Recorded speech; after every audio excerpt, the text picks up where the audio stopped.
শুভেচ্ছা জানাই। আজকে আমাদের যে আমার এক ভাই বক্তৃতা দিয়ে গেছেন, আমরা ভোট অধিকার পাই না, আমরা পাসপোর্ট করতে গেলে পাসপোর্টে অনেক বিস্তৃত হই। আমরা যেমন হাই কমিশনারে আমরা যাই পাসপোর্ট করার জন্য, আমার পাসপোর্টটা হারিয়ে গেছে, আমি করতে পারি না।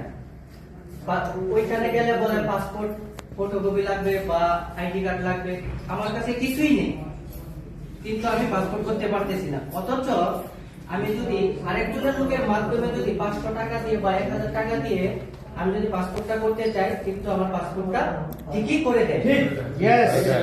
অথচ আমি গিয়ে যদি আমি নিজস্ব ভাবে তথ্য দিয়ে যদি বলি আমার কোনো পাসপোর্ট নাই, পাসপোর্ট ফটোকপি নাই, আমার কাছে কোনো তথ্যই নাই, কিন্তু করে দেওয়া সম্ভব হয় না।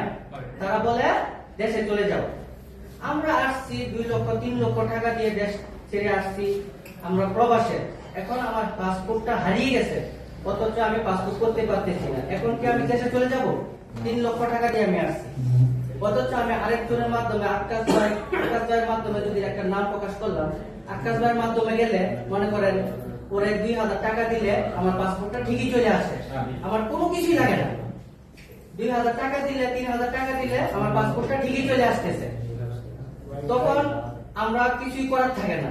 তো আমরা যদি সবাই যদি একত্রিত হয়ে যদি আমরা যদি এটা যদি আমরা বলি বলে একজনের কাজ বা একজনের মাধ্যমে আমরা যে কাজটা করতে পারি, সেই কাজটা আমি কেন পারবো না, সেই কাজটা আমি কেন এসে পারতেছি না, অথচ অন্য লোকের মাধ্যমে কিন্তু ঠিকই হচ্ছে কাজটা।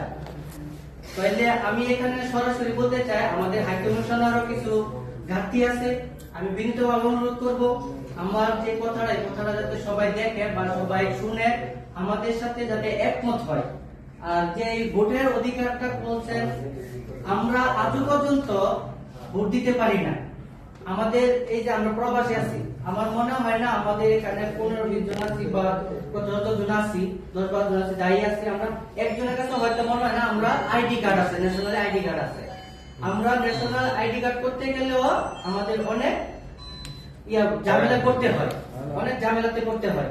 তো আমি মনে করব আমাদের এই সুযোগগুলি আমাদের প্রবাস অধিকার পরিষদের এই সুযোগগুলি দেওয়া হোক, আমরা যাতে ভোট দিতে পারি, প্রবাসী থেকে ভোট দিতে পারি, আমাদের আইডি কার্ড যাতে দূতাবাসের মাধ্যমে আমরা যাতে আইডি কার্ড করতে পারি সেই সুযোগ করা দেওয়া হোক।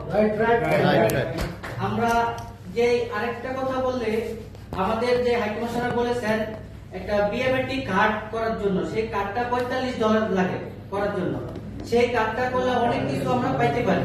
তো আমি হাই কমিশনারকে অনুরোধ করবো আমাদের যে $45 কার্ডটা লাগে, এই কার্ডটা একটু করার জন্য আমাদের একটু সীমিত ভাবে এটা করে দেওয়া হোক। $20, এরকম একটা আমাদের $150, $200 বেতন পাই। আমরা $200, $800 বেতন পেলে আমরা $35 দিতে হয় এখানে। তো ওইখানে যদি $45 দিয়ে একটা কার্ড করি, তো ওই কার্ডটার থাকতেছে না। তো আমাদের কার্ডটা সরকারি ভাবে আমাদের প্রবাস অধিকার প্রবাসের যাদের আছি তাদেরকে বিনামূল্যে দেওয়ার জন্য আমি জোর দাবি জানাচ্ছি। এই বলে আমার বক্তব্য আমি সংক্ষেপে শেষ করলাম। আমার যদি ভুল ত্রুটি হয়ে থাকে সবাই ক্ষমা দৃষ্টিতে দেখবেন। আসসালামু আলাইকুম।